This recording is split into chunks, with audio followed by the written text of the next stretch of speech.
On July 9th, Baha'is commemorate the holy day of the martyrdom of Hazrat Bab, the herald of the Baha'i Faith, who prepared humankind for the coming of Hazrat Baha'u'llah, the prophet of the Baha'i Faith. One influential spring night in 1844, two young men took part in a conversation that would help usher in a new spiritual age for humanity. That very evening in the city of Shiraz, a Persian merchant whose name was Sayyid Ali Muhammad declared to a traveler, Mulla Husayn, that he was the bearer of a divine revelation that would help develop humanity's spiritual state. He also revealed that his mission was to prepare the way for him whom God shall make manifest, a future messenger of God, later identified as Baha'u'llah. Sayyid Ali Muhammad was the Bab, meaning the gate in Arabic. The mid-1800s was a particularly tumultuous and unsettling period in world history, with multiple revolutions taking place, challenging outdated practices surrounding the agricultural, industrial, and economic sectors in Europe and North America.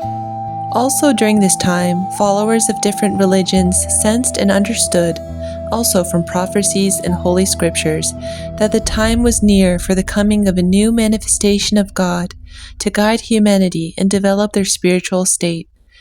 They prayed and prayed that they would be able to recognize him.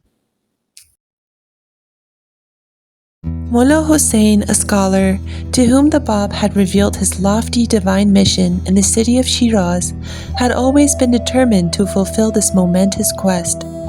He had always been enamored by Shiraz, a city infamous for its perfume-scented roses and melodious chirps of its nightingales. On the evening of May 22, 1844, as he approached the city's gate, he was welcomed by the Bab, a young man clothed in a majestic green turban. At that moment, Mulla Husayn had not immediately recognized the youth to be the Bab, the divine figure he had set out to find. With open arms and compassion, the young man greeted Mulla Husayn like a lifelong friend. Mulla Husayn recounted, "The youth who met me outside the gate of Shiraz overwhelmed me with expressions of affection and loving kindness.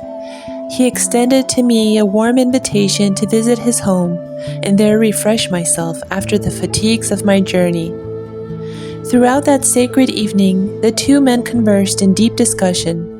Mulla Husayn was amazed and ecstatic to find that the young man exhibited all of the qualities he was anticipating in the promised one. Mulla Husayn was astounded by the Bab's eloquent speech and inherent wisdom. Even as a child, the Bab's family and teacher, who had said, "He verily stands in no need of teachers such as I," recognized his distinct character and wisdom. Mulla Husayn had been told by his teacher, Sayyid Qasim, that the promised one would reveal a commentary on the Surah of Joseph, and the Bab did so. At once, Mulla Husayn declared his belief in the Bab, making him the first Babi.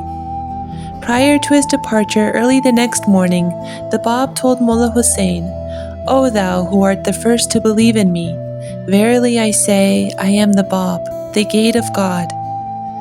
18 souls must, in the beginning, spontaneously and of their own accord, accept me and recognize the truth of my revelation." The Bab was the promised Qaim, or Mahdi, known as the return of the 12th Imam, as awaited by Shia Muslims, and the promised one foretold in various religious scriptures. In the Baha'i Faith, the Bab is considered a manifestation of God. Although they never met in person, Baha'u'llah, prophet of the Baha'i Faith, recognized the Bab as a messenger of God after reading a letter from him, declaring that the Bab's words were endowed with the same regenerating power as the holy books of the past.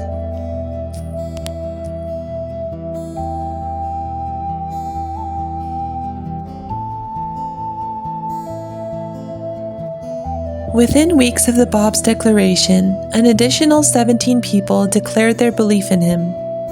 Setting aside their earthly possessions and detaching themselves from material things, they were determined to teach and share the Bab's teachings.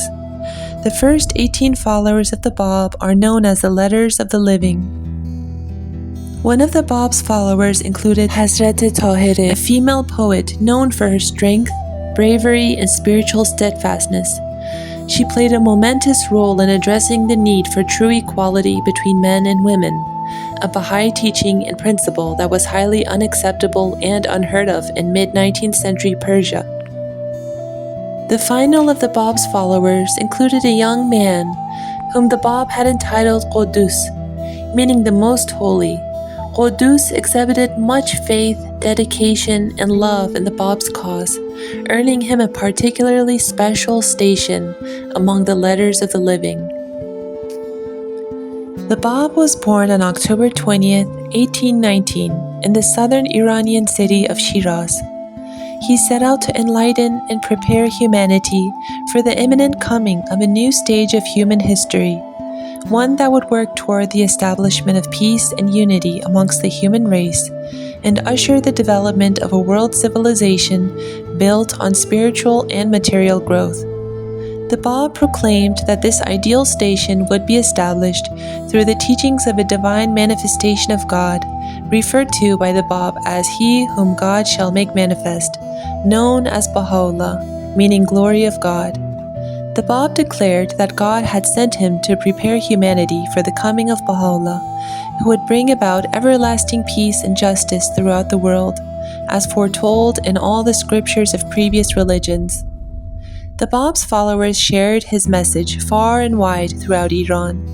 Baha'u'llah, who would later become the manifestation of God, first encountered the Bab's teachings through a letter, and he was deeply moved by the Bab's message. Although they never met in person, he recognized the divine nature of the Bab's words and the power of his message. He became one of the Bab's devoted followers before he himself fulfilled the Bab's prophecy by proclaiming to all that he was the awaited manifestation of God in which humankind had been awaiting. People were enamored by the Bab's message, which instilled hope and optimism within those with open and receptive hearts. Even though some well-known Muslim clerics declared their belief in the Bab, there were those who felt threatened by the Bab's spiritual and divine influence among citizens.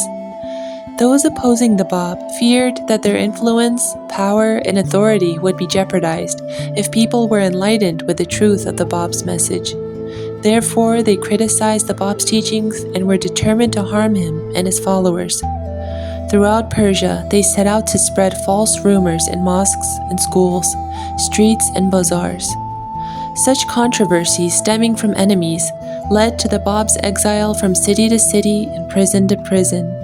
However, despite the unthinkable hardships endured by the Bab and efforts taken by his enemies to belittle him, his influence continued to spread rapidly. His grace, innate warmth, and divine wisdom attracted the hearts of people from all walks of life, from regular citizens to Persian governors and soldiers. The Bab's flame could never be extinguished. Well-known clergymen who were threatened by Persia's growing admiration and respect for the Bab pleaded to the government to have the Bab as well as his followers executed. Subsequently, over the course of several years, thousands of Babis, including men, women, and children, were tortured in violent raids and killed brutally by the Persian government. Such brutal killings were sanctioned by Nasiruddin Shah and continued under his Prime Minister Mirza Taqi Khan, also known as Amir Kabir.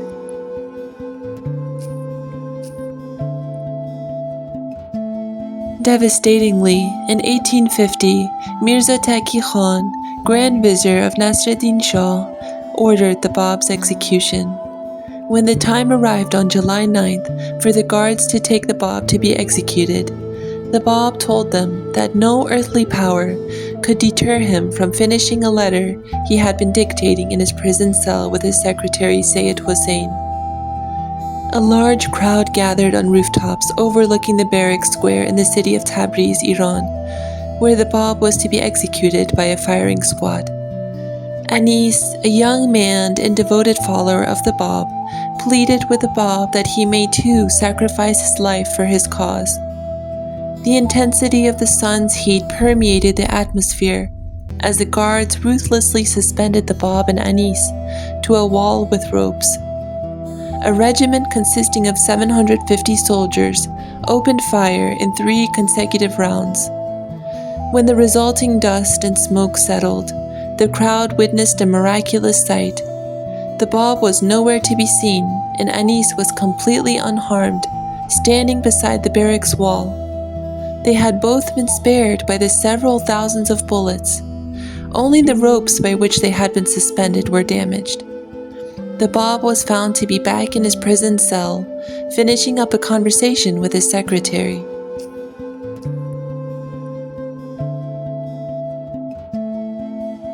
When the Bab's final divine mission was complete, he proclaimed to his captors, "Now you may proceed to fulfill your intention." The first regiment, astounded and overtaken by the power of the divine miracle that had just taken place before their very eyes, refused to carry out the execution. A second regiment was assembled in order to carry out the execution. As they were once again suspended from the ropes, Anis's head rested gently on the Bab. The Bab's final words to the crowd witnessing his execution were, "O wayward generation, had you believed in me, every one of you would have followed an example of this youth, who stood in rank above most of you, and would have willingly sacrificed himself in my path. The day will come when you will have recognized me. That day I shall have ceased to be with you." In an instant, the Bab and Anis departed from this earthly domain. A cloud of dust covered the city in darkness until the evening. The Bab was only 30 years of age, and Anis also a youth. The Bab's remains, after being safely hidden for greater than half a century, were at last laid to rest in 1909 on Mount Carmel in the Holy Land. The Bab rests in a beautifully adorned golden dome shrine, surrounded by magnificently landscaped gardens and peaceful fountains, reflecting the triumph of the cause that continued to prevail even during the most vicious of opposition. The Bab's shrine, located in Haifa, Israel, is one of the holiest pilgrimage sites visited by Baha'is around the world.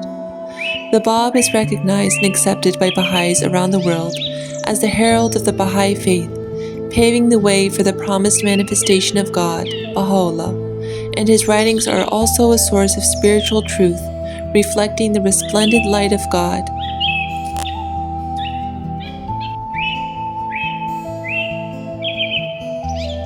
He is the all-glorious, O thou illustrious Ali Akbar. This day is the day of the martyrdom of His Holiness the Exalted One, the Bab. May my spirit be a sacrifice unto His sanctified blood. This day is the day in which the Sun of Truth concealed itself behind the clouds of mercy. This day is the day in which this luminous orb did set. This day is the day in which that pure and refined being fell upon and rolled onto the blood-soaked earth. This day is the day in which his hate-free breast, like unto a spotless mirror, was riddled by thousands of bullets. This day is the day in which that divine lamp became severed from its physical frame. This day is the day in which the lamentations of the concourse on high are raised. This day is the day in which the inhabitants of the kingdom, with tearful eyes and throbbing hearts, weep and moan. Abdul Baha.